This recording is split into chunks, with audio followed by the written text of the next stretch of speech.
तो आपने धीरू भाई का टेंडर रिजेक्ट कर दिया, तो पंगा नहीं हुआ? हुआ ना। और वर्ली बांद्रा फ्लाईओवर, बहुत से लोग शायद समझ ना पाए। फ्लाईओवर बनाए, वर्ली बांद्रा सीलिंग प्रोजेक्ट बनाया, मुंबई पुणे एक्सप्रेस हाईवे बनाया। तो उस समय मेरे पास पैसे नहीं थे। तो पहली बार देश का ठाणे भिवंडी बाईपास, ये पहला project BOT build operate and transfer मैंने शुरू किया। और बाद में इस प्रोजेक्ट के लिए भी मेरे पास 5 ही करोड़ थे उस समय। और मैं अंबानी जी थे, धीरू भाई उस समय, उनका टेंडर मैंने रिजेक्ट किया था। और एमएसआरडीसी का स्थापना मैंने की और 5 करोड़ पर मैंने कैपिटल मार्केट से पैसे खड़े किए। और पहली बार 400 करोड़ चाहिए थे तो मुझे 1100 करोड़ मिले, 500 करोड़ चाहिए तो 1300 करोड़ मिले। तो आपने धीरू भाई का टेंडर रिजेक्ट कर दिया, तो पंगा नहीं हुआ? हुआ ना। पर धीरू भाई बहुत बड़े दिल के थे। उन्होंने मुझे बुलाया, काफी नाराज थे वो। उन्होंने कहा सरकार की क्या औकात है, आप क्या रोड बनाओगे, ये आपके लिए संभव नहीं है, आप जिद कर रहे हो। अगर आप रोड बना सकोगे तो मैं आपका बहुत बहुत अभिनंदन करूंगा। तो मैंने उनको मजाक में कहा कि धीरू भाई, मुझे तो, मैं छोटा आदमी हूं, मैं प्रयास करूंगा, पर अगर मैं रोड बना चुका 2 साल में तो आप क्या शर्त लगाएंगे बताइए। तो बाद में जब रोड का काम शुरू हुआ तो धीरू भाई एक दिन वो पूरा रोड देखे तो उनको लगा कि रोड 2 साल में मुंबई पुणे हाईवे बन रहा था। उनका टेंडर 3600 करोड़ का था और मैंने उनको कहा कि 2000 करोड़ में करोगे तो ठीक है, नहीं तो मैं नहीं दूंगा। और वही काम 2 साल में हमने 1600 करोड़ में पूरा किया, 2000 करोड़ बचे। तो धीरू भाई इतने अच्छे थे कि उन्होंने मुझे बुलाकर कहा कि मैं हार गया, तुम जीत गए। तो मैंने कहा ऐसी कोई बात नहीं, आप मेरे बहुत उम्र से बड़े, आपका आशीर्वाद है। फिर जब क्लिंटन अमेरिकन प्रेसिडेंट थे, वो मुंबई आए थे, तो स्टॉक एक्सचेंज में कार्यक्रम था। तो प्रमोद जी थे, मैं उस समय लीडर ऑफ अपोजिशन था। तो उन्होंने क्लिंटन कार्यक्रम में मुझे आवाज दिया, बुलाया, और क्लिंटन को मुझे बताया उन्होंने कि ये हमारा देखो लड़का, इसने कितना मुंबई का अच्छा इंफ्रास्ट्रक्चर बनाया। उनको इस बात का अभिमान था। और आगे उन्होंने मुझे एक बार, मुकेश और अनिल और मैं ऐसे खाना खाने बैठे थे, उन्होंने कहा देखो नितिन, मैं एक स्कूल मास्टर का लड़का था, मैं मुंबई में आया, मैंने मुश्किल से, बहुत कठिनाई से काम करते करते इतनी इज्जत मिलाई है कि आज 1 बज रहा है, अगर मुझे चाहिए, उस समय की बात कर रहे थे हो, तो 4 बजे तक मुझे 5000 करोड़ मिल जाएंगे। पर अब मेरी कोई इच्छा नहीं है। मेरी इच्छा ऐसी है कि देश का विकास हो, देश आगे जाए, और तुम्हारे जैसे 2-4 लोग मिलेंगे तो देश का बहुत बड़ा विकास होगा। God bless you. तो आप जो सड़कों का जाल बिछा रहे हैं, तो अमेरिका की तो गरीबी हट गई, हमारी गरीबी कब हटेगी? आपको और एक इतिहास में, रोड सेक्टर में और एक बात आपको सोचनी होगी। मैं जब महाराष्ट्र में मंत्री था तो अटल बिहारी वाजपेयी देश के प्रधानमंत्री थे, और उन्होंने मुझे बुलाया और मुझे कहा, सुंदरलाल पटवा ग्रामीण विकास विभाग के मंत्री थे, वो मुझे उनके पास लेके गए। मैं बहुत यंग था तब। तो अटल जी ने मुझे कहा, नितिन अब तुमने बहुत पुल वगैरह बनाए, अब गांवों को जोड़ने वाले रोड बनने, वो योजना तैयार करो। तो मैंने कहा मैं बनाऊंगा। फिर मैं 3 महीने मैंने काम किया और मैंने प्रधानमंत्री ग्राम सड़क योजना, इसका योजना का स्वरूप अटल जी को दिया। अब देने के बाद अटल जी की मीटिंग हुई, तो अभी भी है वो, सक्सेना करके बहुत ऊंचे अधिकारी है, नीति आयोग में थे। तो उन्होंने अटल जी को कहा कि प्रधानमंत्री जी, I am sorry, you cannot make any expenditure on state subject. हम सेंट्रल गवर्नमेंट है और स्टेट के रोड पर काम नहीं कर सकते। तो अटल जी विद्या अचंभे में क्या करना। अडवाणी जी मीटिंग में थे, डेप्यूटी प्राइम मिनिस्टर थे, उन्होंने मेरे तरफ देखा, तो मैंने, मेरे स्वभाव में थोड़ा सा मैं आउटस्पोकन हूं, मैंने कहा अटल जी इनकी बात मत सुनो, देश की जनता ने आपको चुनकर दिया है, ये कानून के लफड़े में आज देश में 6.5 लाख गांव है, गांव के बच्चे स्कूल में नहीं जा सकते, बरसात में बंद हो जाता है, दूध फल फूल सब्जियां कुछ नहीं जाती, गांव के लोग बहुत पिछड़े हुए हैं, उनको न्याय देना है तो आपको ये करना पड़ेगा। तो हमने सोचा कि कैसे होगा।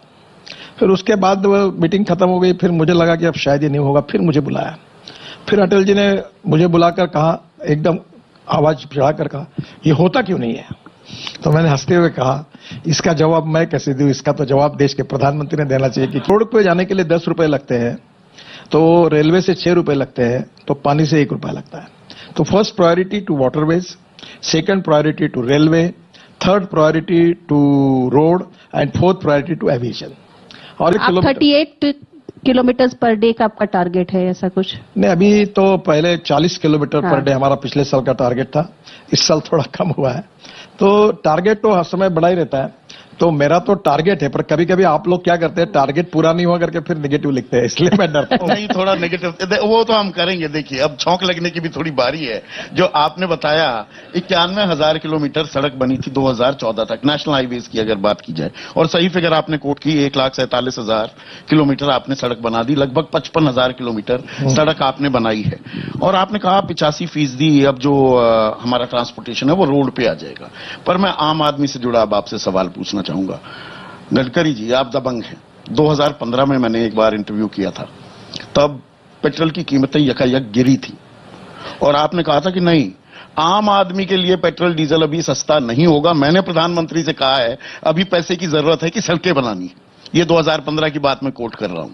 तो ये हमारी जेब पर मार बहुत पड़ रही है। सड़क जेब पर मार नहीं है। देखो मैं आपको समझाता हूं। मैं अभी जो हाईवे नेटवर्क कर रहा हूं, दिल्ली से जयपुर 2 घंटे में, दिल्ली से देहरादून 2 घंटे में, दिल्ली से हरिद्वार 2 घंटे में, दिल्ली से अमृतसर 4 घंटे में, दिल्ली से कटरा 6 घंटे में, दिल्ली से श्रीनगर 8 घंटे में, और दिल्ली से मुंबई 12 घंटे में। अब मैं अभी लखनऊ को भी काफी जगह पर कनेक्टिविटी, नए नए हाईवे, ग्रीन हाईवे बना रहा हूं। इसके लिए 9 घंटे लगते थे। अब 9 घंटे गाड़ी को चलाना, ब्रेक दबाना, गियर बदलना, चलते रहना, वो 2 घंटे में हो गया।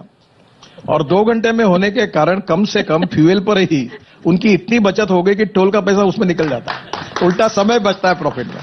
अब मुझे, आप लोग दिल्ली वाले हैं, मुझे बताइए, दिल्ली से मेरठ 4.5 घंटे लगता था। अभी मैं परसों मेरठ इनॉग्रेशन के लिए गया, तो मुझे लोगों ने बताया कि हम कैनॉट प्लेस में आइसक्रीम खाने के लिए मेरठ से जाते हैं, और जो मेरठ के लोग दिल्ली रहते थे उन्होंने मेरठ में घर बना लिए, और दिल्ली से मेरठ 4.5 घंटे के बजाय 40 से 45 मिनट में होता है। अब मुझे बताओ, 4.5 घंटे के बजाय 45 मिनट गाड़ी चलेगी तो फ्यूल बचेगा नहीं? मैं तो आपकी बचत कर रहा हूं। मैं मजाक में कहता हूं, आपने यहां कार्यक्रम लिया तो पैसा देना पड़ा, फुकट में लेना तो रामलीला मैदान पे आप दोनों लेकिन When you want good services, you have to pay for it. पर क्या सरकार का पूरा समर्थन आपको नहीं मिल रहा कि सरकार से चाहे पैसा ना मिले, पैसा कहीं ना कहीं से जुगाड़ लेते हैं? Nitin Gadkari, parliamentary standing committee भी ये कहती है कि जो वो टारगेट था, ये थोड़ा हमारा एरिया ऑफ ग्रेव कंसर्न है। क्या नितिन गडकरी, जो दबंग, जो बेस्ट परफॉर्मिंग मिनिस्टर हैं इस सरकार के, सरकार से पूरा समर्थन नहीं मिल रहा है? मुझे सरकार ने, वित्त मंत्री ने सबसे ज्यादा बजट दिया है। आप मुझे बताइए कौन से डिपार्टमेंट को 2 लाख करोड़ का बजट है? और आज कोविड में अगर आपको ग्रोथ बढ़ानी है, आपको एक पता है, एक अध्ययन आया कि 1 लाख करोड़ का जब काम होता है तो कम से कम 1 करोड़ लोगों को जॉब मिलता है। जब 5 लाख करोड़ का काम होगा, 5 लाख करोड़ का, तो 5 करोड़ लोगों को जॉब मिलेगा। आपको पता है कि ये जो कंस्ट्रक्शन इक्विपमेंट मैन्युफैक्चरिंग कंपनीज हैं, उनका राइज दुगना हो गया, वो डबल मैन्युफैक्चरिंग कर रहे हैं। आज ट्रक के कारण बड़े प्रमाण में ट्रक लोग खरीदी कर रहे हैं, तो ये एम्प्लॉय, और इससे गवर्नमेंट को फिर जीएसटी मिलता है, रेवेन्यू मिलता है। तो ये माने क्या गडकरी जी कि जो मोदी जी का 5 ट्रिलियन इकोनॉमी का जो सपना है, वो गडकरी जी काफी कुछ पूरा कर देंगे? देखिए, इसमें निश्चित रूप से रोड सेक्टर का जो शेयर है, जिसकी जिम्मेदारी मेरे ऊपर है, वो तय है। और गति शक्ति में और 5 ट्रिलियन इकोनॉमी में रोड सेक्टर प्रधानमंत्री ने दिया हुआ टारगेट, जो 5,35,000 करोड़ का ये प्रोजेक्ट था, अब उसकी कॉस्ट एस्केलेशन होकर 10,66,000 करोड़ रुपए हो गई है। ये भी तो हमारी जेब से ही जाएगा, और इनपुट कॉस्ट बढ़ रही है, सीमेंट के दाम बढ़ रहे हैं। सर ये तो देखो, जैसे आपका हर साल तनख्वाह नहीं बढ़ता है। अब ये देखिए पोल क्यों करवा रहे हैं, मेरी एडिटर इन चीफ बैठी है यहाँ पर, एक और ब्रेकिंग न्यूज हो जाएगी मीडिया की। देखो, ये ग्राउंड रियलिटी चाहिए, जब एक चैनल छोड़ के दूसरे चैनल जाता हो तो पैकेज बढ़ जाता है। ये बढ़िया है। पर मैं आपको एक बात बताता हूँ। आप उकसा रहे हैं क्या मुझे? एक बात आपको बताता हूँ। तो ऐसे ही पैकेज बढ़ता रहेगा क्या? देखिए, मैं 5 लाख करोड़ के अप्रोक्सीमेटली रोड हर साल बनाने का टारगेट रखता हूँ। मेरा बजट 2 लाख करोड़ का है।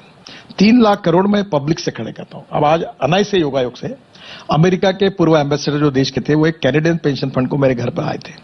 उसके पहले एक अमेरिकन पेंशन फंड वाले आए थे। मैंने उनको कहा कि मेरे को पैसे की जरूरत नहीं है, मेरे पास बैंकों के चेयरमैन बोलते 25,000 करोड़, लोग कोई बोलता 30,000, नो प्रॉब्लम विथ मनी। मेरा प्रॉब्लम खर्चा करने का है। तो मैं बहुत जिम्मेदारी से बोल रहा हूं, तुम मुझे पकड़ नहीं सकते क्योंकि ये फैक्ट है। अभी इसलिए प्रॉब्लम यह है कि मैं जो रोड बनाता हूं उसमें मेरा अभी 40,000 करोड़ टोल का इनकम है, और 2024 समाप्त होगा तो 1,40,000 करोड़ मेरा इनकम होगा। और जेब में से पैसे नहीं, तो मैं जेब से नहीं सर, मैं कहां ले जा रहा हूं? मैं वो पैसा फिर मोनेटाइज करके फिर इन्वेस्ट कर रहा हूं। देखिए मुझे बताइए, इतने 1 लाख करोड़ का एक हाईवे बना रहा हूं दिल्ली मुंबई, कहां से पैसे आएंगे? मैं दिल्ली से अमृतसर कटरा नया रोड बना रहा हूं जी, पूरी लैंड से लेकर नया है, पैसे कहां से आएंगे? और इसलिए नेचुरली मैं ये मानता हूं कि पैसे इन्वेस्ट करके मुझे लोगों के पैसे वापस करने हैं, और वो वापस करके फिर मुझे नए रोड बनाने हैं। और इसीलिए मैं जब कह रहा हूं कि 2024 में होगा, देश में कितने एक्सप्रेस हाईवे होंगे, कितने ग्रीन एक्सप्रेस हाईवे होंगे, मैं आपको बताता हूं कि इस देश में मैं अभी तक 7 साल में मुझे जो डिपार्टमेंट था, मैं 50 लाख करोड़ के काम कर चुका हूं। और इसका कारण इकोनॉमिक मॉडल है। अभी मैं शिपिंग मंत्री था, मेरा बजट था 900 करोड़ का, और मैंने सागरमाला करके प्रोजेक्ट 16 लाख करोड़ का मैंने शुरू किया। अभी तक 7.5 लाख 8 लाख करोड़ के काम पूरे हो गए। वो इनोवेटिव मॉडल था। रोड में इस साल मुझे 2 लाख करोड़ मिले हैं, पर इसके पहले मुझे 80,000 मिले थे, कभी एक तो 1,20,000 थे। पर मैंने उसमें मॉडल ऐसा तैयार किया कि मैं पब्लिक से पैसा खड़ा करके रोड बना रहा हूं। क्योंकि मैं आपको एक बात बताता हूं, अगर मुंबई में मैं अगर 95-2000 में अगर 55 फ्लाईओवर नहीं बनाता तो मुंबई का ट्रैफिक नहीं चल पाता।